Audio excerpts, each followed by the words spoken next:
Buen día, hermanos, a todos aquellos que no he saludado. Me estaba acordando que un hermano me sabía decir, porque yo le preguntaba cómo hacía para exponer la palabra de Dios sin que se ponga nervioso, de una manera muy bien, muy excelente. Y él me decía, yo siempre estoy nervioso, siempre, porque exponer la palabra de Dios es algo que lo tenemos que hacer con mucho temor, con respeto, y cualquier mínimo error que cometamos puede, ser perjudicial, ¿no? Y es por eso que él me decía, por más que no se noten los nervios, están ahí al 100. Y bueno, yo también estoy en la misma, aunque por ahí trato de disimularlo, siempre están los nervios, ¿no? Así que hoy vamos a abrir el libro de Mateo, en capítulo 25. Vamos a leer una parábola que el Señor Jesús les dijo a sus discípulos y a muchas personas, que está desde el verso 14 hasta el verso 30. Y esta parábola tiene que ver con ser administradores sabios. En esta parábola nosotros vamos a ver que el Señor habla de talentos. Pero estos talentos, ¿qué son? ¿Son cosas magníficas que podemos hacer? No. ¿Son habilidades o destrezas que el ser humano puede tener? No. Los talentos a los que se refiere aquí el Señor es dinero de ese momento. Y la parábola dice así, capítulo 25, verso 14. Porque el reino de los cielos es como un hombre que yéndose lejos llamó a sus siervos y les entregó sus bienes. A uno dio 5 talentos, y a otro 2 talentos, y a otro 1, a cada uno conforme a su capacidad. Y luego se fue lejos. Y el que había recibido 5 talentos fue y negoció con ellos, y ganó otros 5 talentos. Asimismo, el que había recibido 2, ganó también otros 2. Pero el que había recibido 1 fue y cavó en la tierra, y escondió el dinero de su señor. Después de mucho tiempo, vino el señor de aquellos siervos, y arregló cuentas con ellos. Llegando el que había recibido 5 talentos, trajo otros 5 talentos, diciendo: Señor, 5 talentos me entregaste, aquí tienes, he ganado otros 5 talentos sobre ellos. Y su señor le dijo: Bien, buen siervo y fiel, sobre poco has sido fiel, sobre mucho te pondré, entra en el gozo de tu señor. Llegando también el que había recibido 2 talentos, dijo: Señor, 2 talentos me entregaste, aquí tienes, he ganado otros 2 talentos sobre ellos. Su señor le dijo: Bien, buen siervo y fiel, sobre poco has sido fiel, sobre mucho te pondré, entra en el gozo de tu señor. Pero llegando también el que había recibido 1 talento, dijo: Señor, te conocía que eres hombre duro y que ciegas donde no sembraste y recoges donde no esparciste, por lo cual tuve miedo y fui y escondí tu talento en la tierra. Aquí tienes lo que es tuyo. Respondiendo su señor le dijo: Siervo malo y negligente, sabías que ciego donde no sembré y que recojo donde no esparcí. Por tanto, debías haber dado mi dinero a los banqueros, y al venir yo hubiera recibido lo que es mío con los intereses. Quitadle pues el talento y dadlo al que tiene 10 talentos, porque al que tiene le será dado, y tendrá más, y al que no tiene, aún lo que tiene le será quitado. Y al siervo inútil echadle en las tinieblas de afuera. Allí será el lloro y el crujir de dientes. Y la verdad es que este tema lo venía en mi cabeza hace mucho venía pensando en esto, ¿no? De esta parábola. Y creo que deben ser unos 3 meses que la vengo dando vueltas en mi cabeza y no la quería desarrollar. Tocaba otros temas, pero un día, hablando con mi esposa, me dijo, y bueno, si el Señor te está diciendo que te está poniendo en tu mente esto, hay que armarla, me dice. Y fue ahí que hace tiempo también que la empecé a armar, la fui desarrollando. Leí todo el libro de Mateo, leí la otra parábola, y así como para tratar de no hablar macanas, ¿no? De poder hacerlo de la mejor manera para el Señor. Si el Señor me pedía que de este tema, quería hacerlo de la mejor manera. Y buscaba la vuelta para empezar, para que se pueda comprender qué es lo que el Señor nos quiere decir con esta parábola. Y nosotros vamos a ver que aquí el Señor está hablando de los talentos, del dinero, de cómo uno cuando tiene dinero debe invertirlo, no ir a gastar a lo desesperado, ¿no? Por ahí uno tiene un poquito de dinero y dice, a ver, ¿qué me puedo comprar? O vamos a comer, y piensa en gastarlo. Aquí el Señor, vemos que este hombre, este amo de estos siervos, dice que se va de viaje y entrega a sus siervos un dinero. Y aquí lo comparamos con que a nosotros el Señor nos ha dejado algo con lo cual podamos aprovecharlo, ¿no? Que podamos invertir. Y la primera pregunta que yo me hacía en mi mente es, ¿qué es lo que Dios me ha dado? ¿Qué es lo que Dios te ha dado? ¿Cuánto tengo? ¿5? ¿2? ¿1? Y más allá de cuánto tenemos, qué es lo que Dios nos ha dado, es aceptar el hecho de que como creyentes, como hijos de Dios, como siervos de Dios, Él nos ha dado sí o sí algo. Ya sea 1, sea 2 o sea 5, en comparación a la parábola esta, Él nos dio a nosotros algo. Y como dice aquí, conforme a la capacidad de cada uno. No importa cuánto te ha dado, lo que importa es que Dios sí te ha dado algo, de acuerdo a tu capacidad. Y lo primero que quería resaltar es que Dios a nosotros, como hijos de Dios, como creyentes, como cristianos, Él nos ha dado su Espíritu Santo. El Espíritu Santo es la garantía de la salvación. O sea que como creyentes y como hijos de Dios, Él sí o sí nos ha dado eso, como para empezar. Y vemos que en Efesios 1:13 lo remarca, es la garantía de nuestra salvación eso. Y ese Espíritu Santo que el Señor ha puesto en nosotros produce frutos. Nosotros vamos a ver en Gálatas 5 que el apóstol escribe acerca de los frutos que como un árbol nosotros debemos dar. Amor, paz, gozo, benignidad, paciencia, mansedumbre, templanza, fe. El Señor nos dio el Espíritu y con ese Espíritu nosotros vamos a ir desarrollando esos frutos. Muchas veces, antes de ser cristiano, decía una frase conocida, la paciencia es una virtud. Me quería ser el hombre paciente.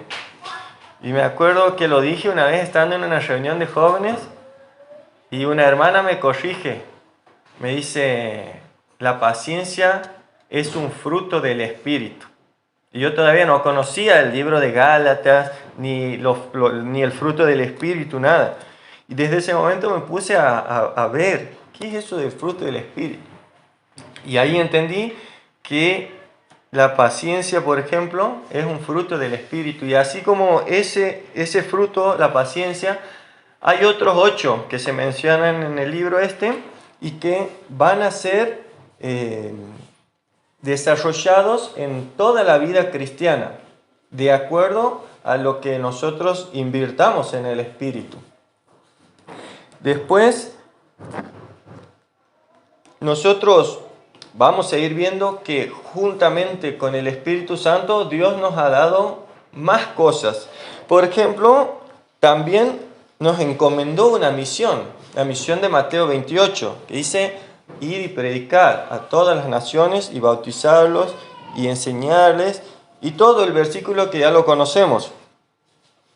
Y también el Señor nos ha dado juntamente con su Santo Espíritu y con la Gran Comisión, nos ha dado las herramientas para encomendarnos en esa tarea, ¿no?, de la Gran Comisión, y son los dones espirituales. Cada uno de los creyentes tiene al menos un don espiritual para beneficio de la iglesia. Nosotros vamos a ver en el libro de 1 Corintios, Romanos y Efesios que el apóstol habla de los dones espirituales y de cómo estos dones son única y exclusivamente para que la iglesia crezca, para bendición de la iglesia. No es algo que el Señor nos haya dado para que nosotros andemos derrochando o mal usando los dones, ¿no? Y el uso sabio de estos dones lo vamos a hacer estudiando la palabra, que es la guía de nuestra vida, ¿no? De decir que estoy haciendo bien o estoy haciendo mal.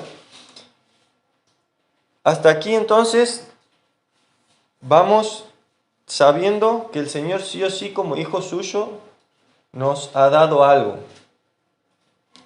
Y hemos enumerado 3 cosas: el Espíritu Santo, la Gran Comisión y dones espirituales.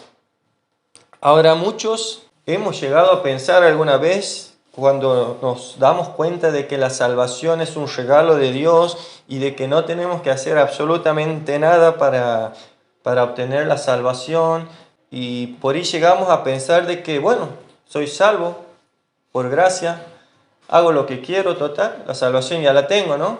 Muchas veces, o al menos a mí, se me ha cruzado hace mucho tiempo atrás el hecho de pensar así: la salvación es gratis. ¿Para qué me voy a congregar? ¿Para qué voy a servir si ya lo tengo todo? Si me muero me voy al cielo. Pero hay algo que tenemos que saber: esa es una idea totalmente equivocada. Porque si soy salvo como hijo de Dios, debo tener comportamiento de un hijo de Dios.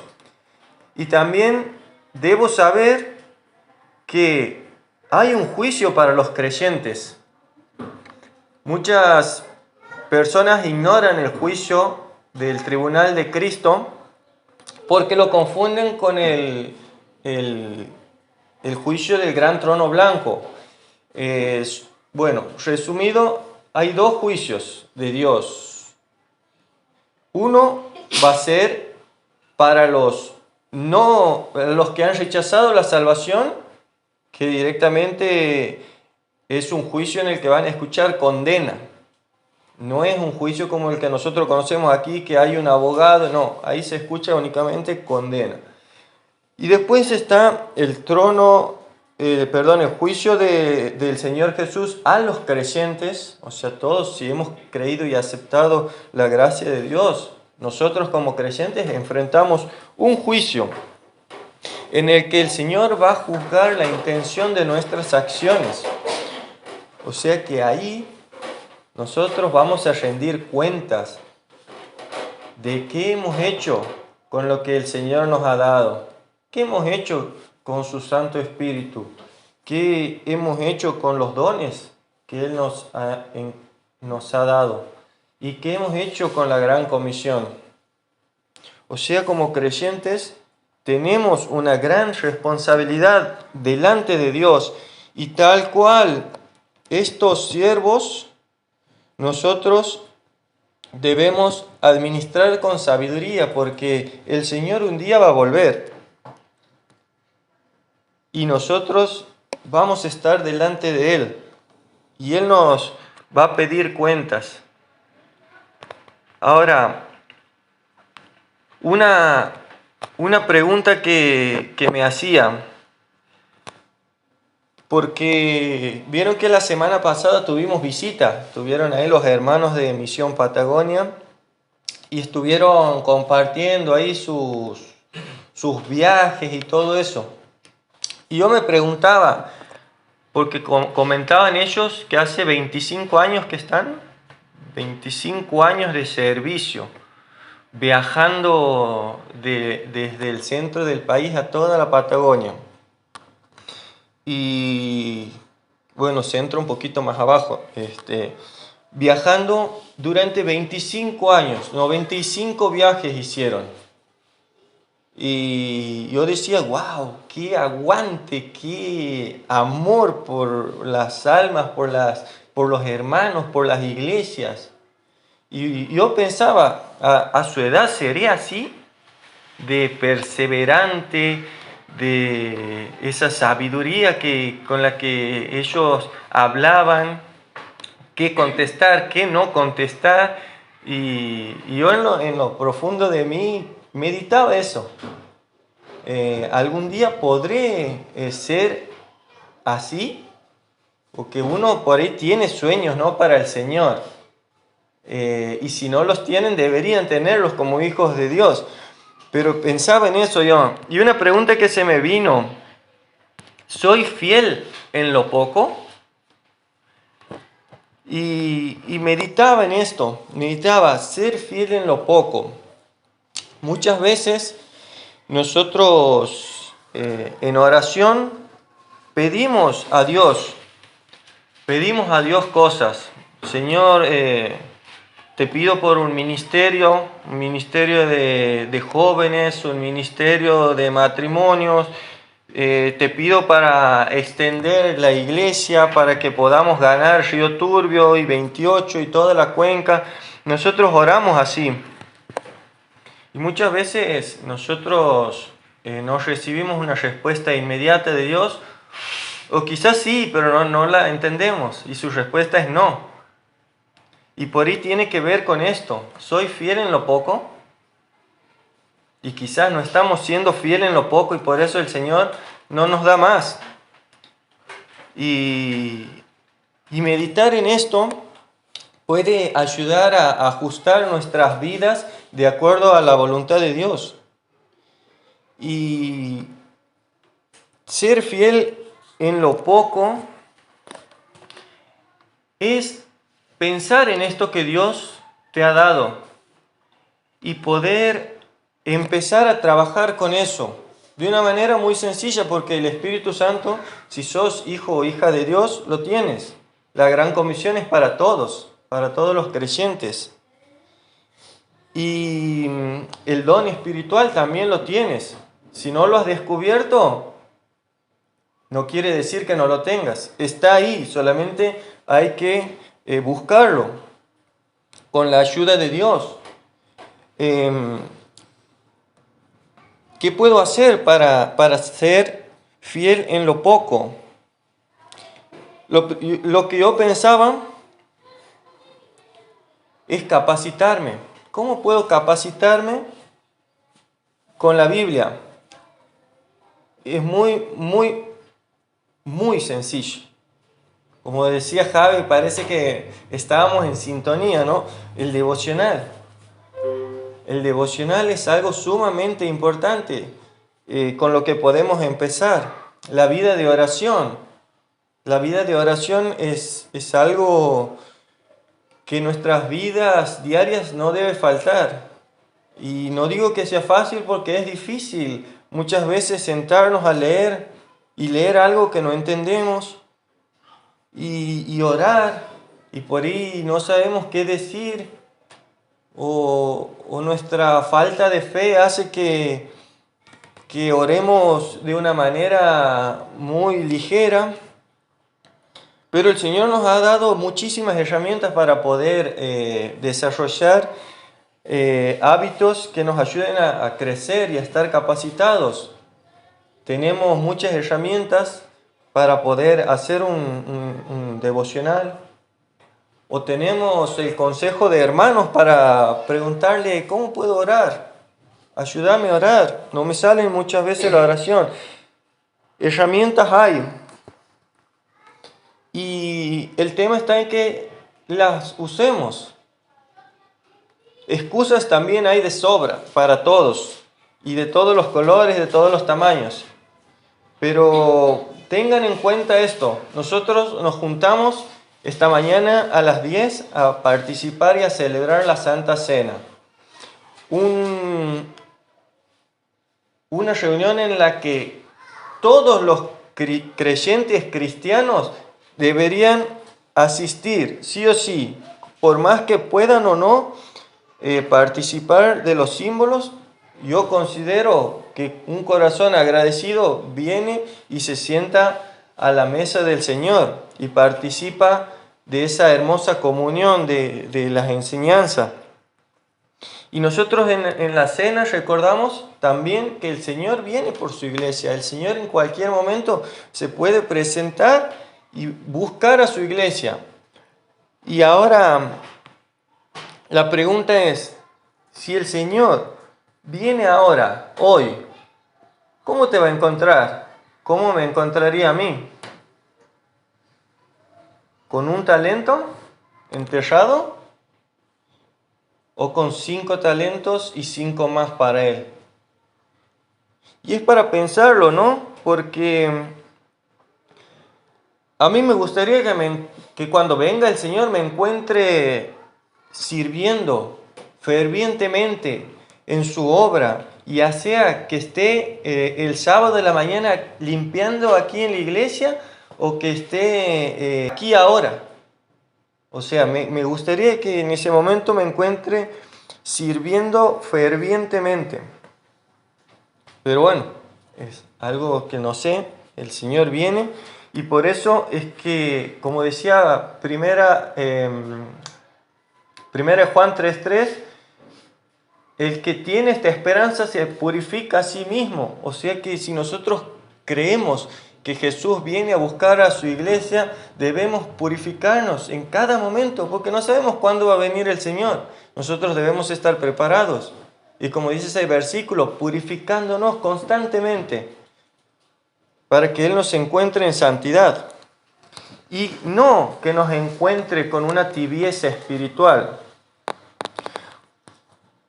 Y cuando pensaba en esto de la tibieza espiritual, me acuerdo que mi pastor ahí en Santiago dio un mensaje y nunca me voy a olvidar de lo que dijo, una frase que me quedó ahí.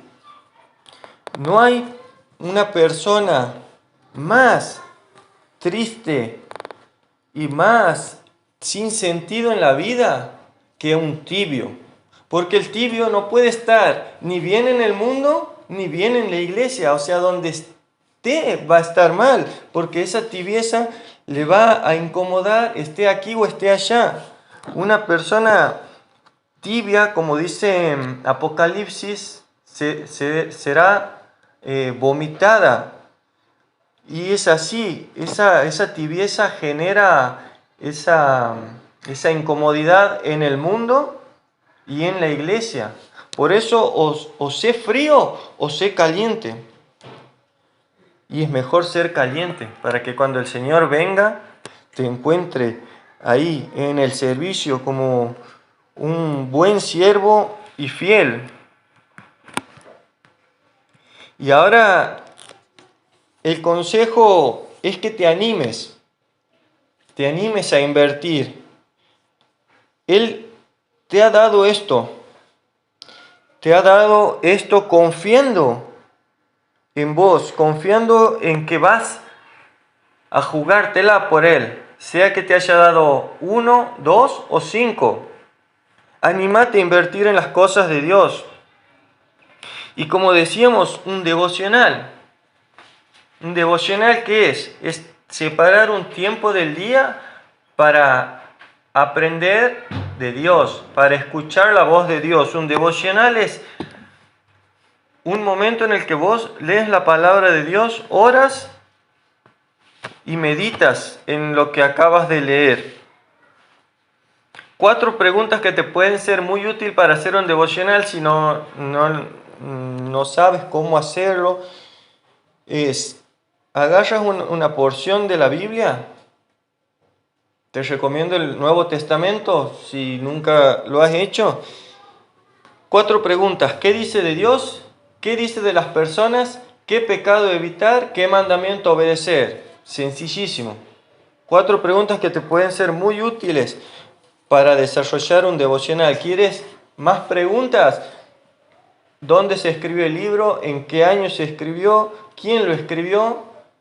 Y así uno puede ir conociendo un poco más, un nivel más avanzado. Otro consejo, grupo pequeño. El grupo pequeño es sumamente importante porque ahí es donde nosotros podemos exponer nuestras flaquezas. El grupo pequeño es a donde uno puede abrir un poquito más su corazón con los hermanos, ¿no? Porque se genera ese clima de amor, ese amor fraternal. Y uno puede abrir su corazón un poquito más, contar un poquito más de sus luchas diarias. Y el hermano que escucha puede quizás dar un consejo, dar un versículo, y se genera eso de sobrellevar las cargas los unos con los otros. Es importante un grupo pequeño, y aquí tenemos, si mal no recuerdo, 3. Tenemos el de los varones, el de las mujeres y el de los adolescentes aquí en la iglesia. Después están los de matrimonio en 28, que también son muy buenos. La verdad que hay que siempre, todo lo que sea de bendición para nuestras vidas, hay que aprovecharlo. Hay que aprovecharlo y crecer en eso. No hay que quedarse con brazos torcidos diciendo esto no es para mí.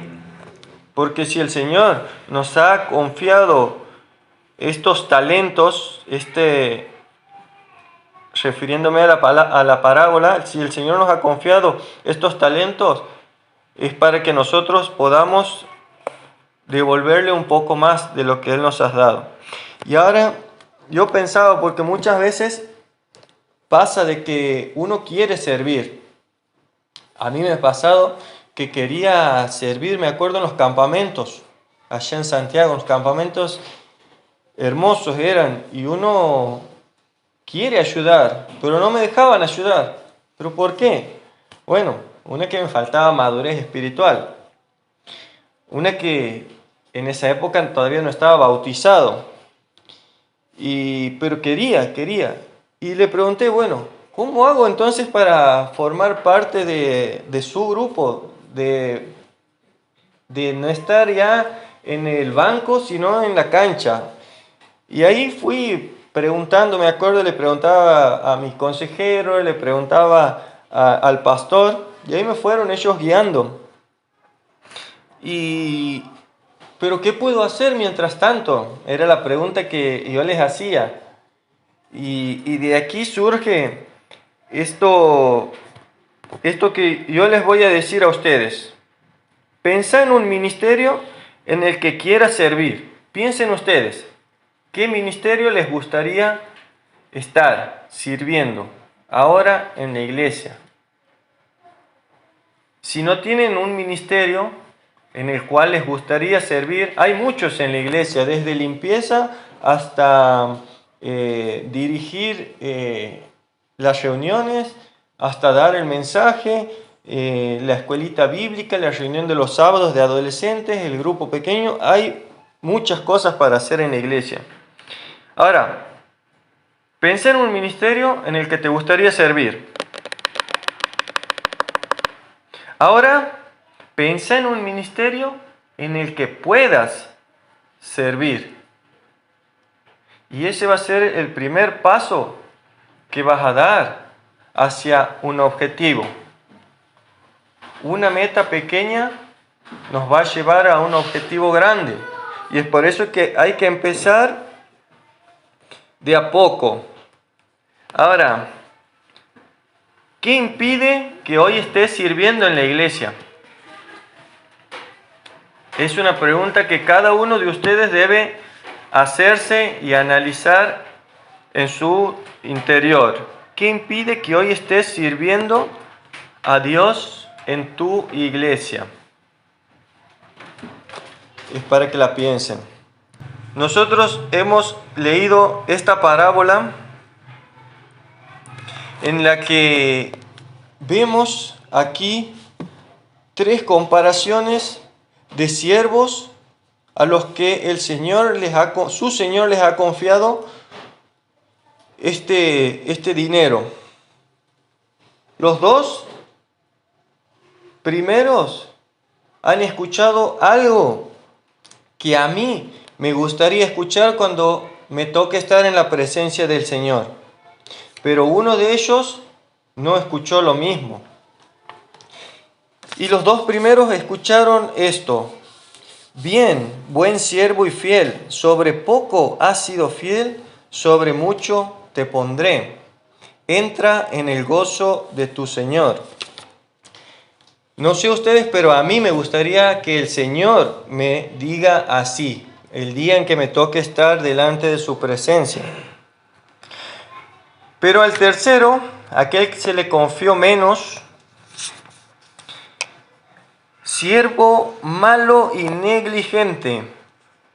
¿A alguien le gustaría que el Señor Jesús le diga eso? Siervo malo y negligente, yo creo que a nadie. Y es por eso que con lo poco o mucho que el Señor nos da, debemos jugárnosla por Él, animarnos a invertir en las cosas de Dios. Porque si no, aquí el siervo le dice: quitadle pues el talento y darlo al que tiene 10 talentos. Al siervo inútil, echadle en las tinieblas de afuera. Allí será el lloro y el crujir de dientes. Y aquí, como para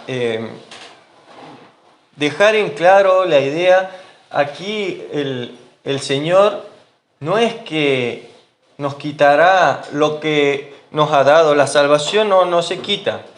La salvación es de Dios, depende de Dios, es eterna y Dios es fiel a su palabra. La salvación no se pierde. Esto tiene que quedar bien en claro.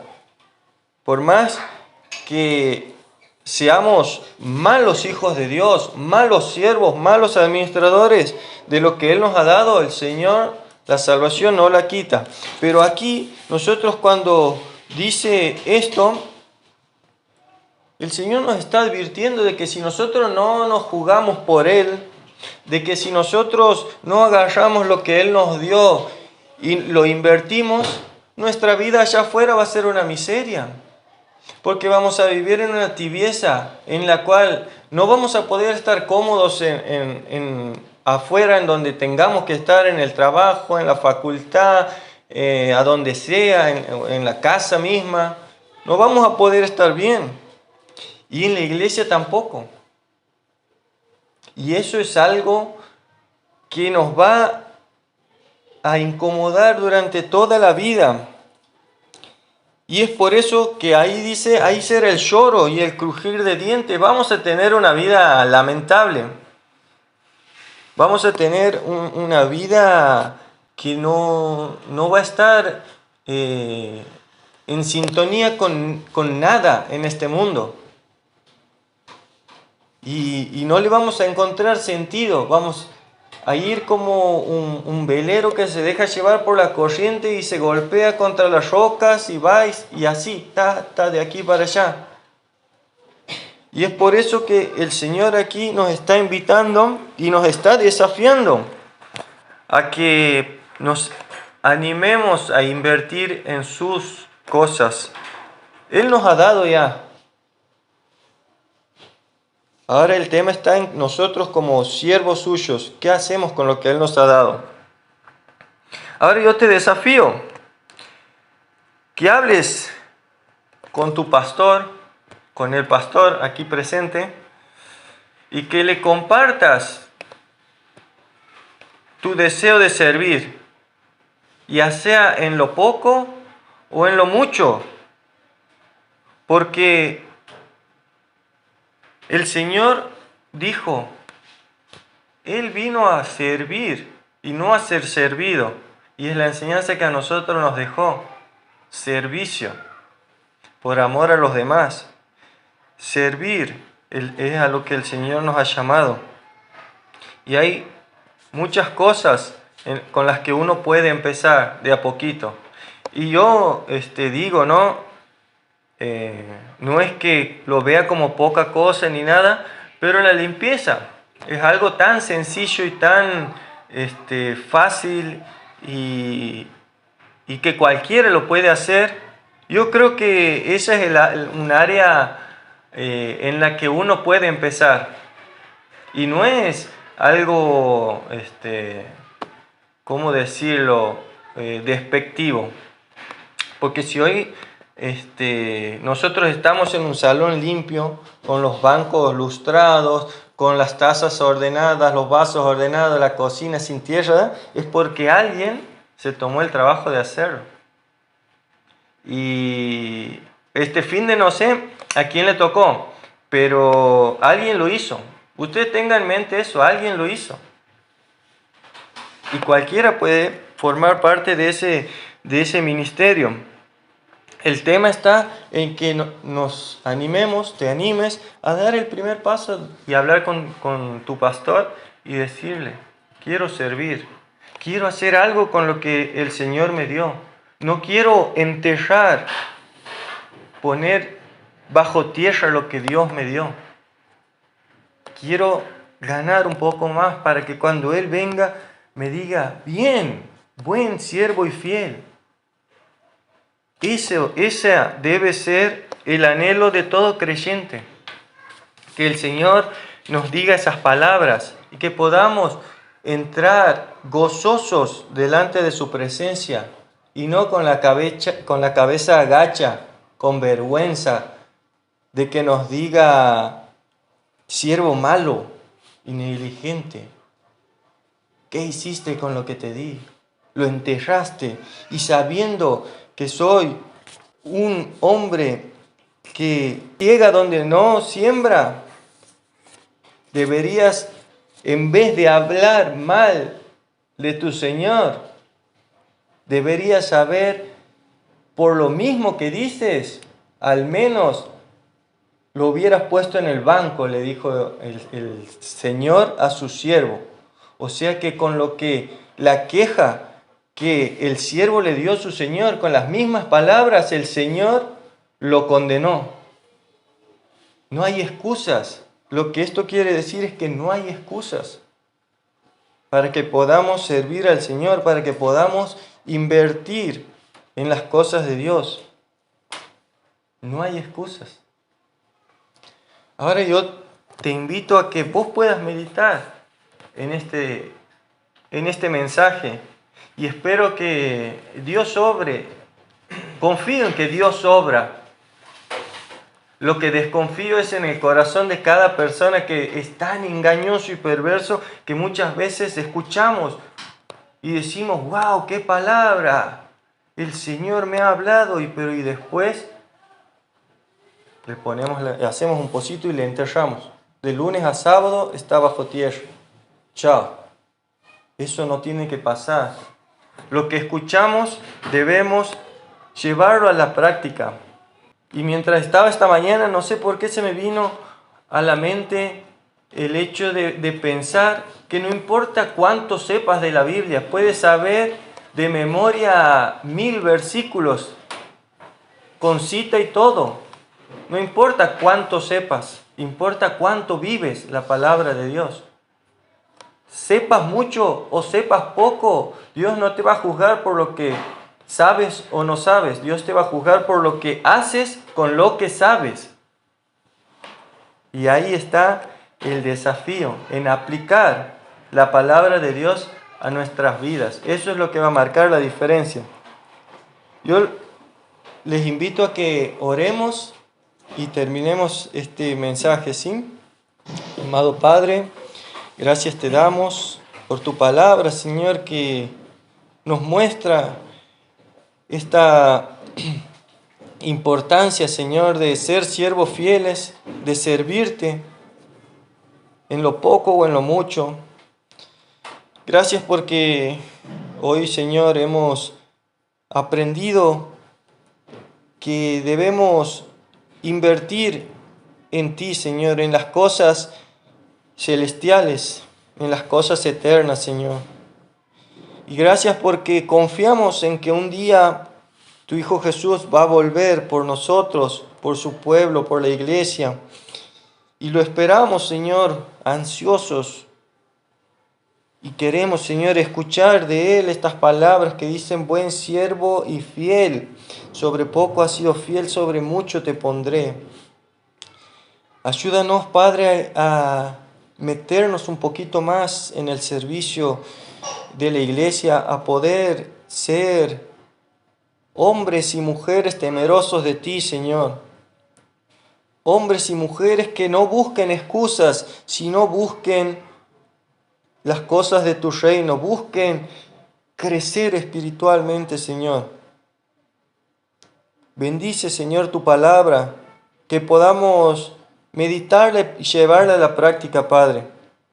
Que podamos animarnos a ir por más. Gracias, Padre, porque tú nos has confiado esto, en lo cual es tan grande y tan importante, Señor, pensando en la gran comisión de compartir buenas nuevas, esperanza al mundo, en la palabra del Señor Jesús que dejó grabada aquí en la Biblia, Señor. Bendícenos y ayúdanos a ser instrumentos de bendición a todas las personas, tanto hermanos como a personas que aún no te conocen, y que podamos ser buenos siervos, Señor. Gracias por este tiempo. Bendice tu palabra y dejamos todo en tus manos. En el nombre del Señor Jesús. Amén.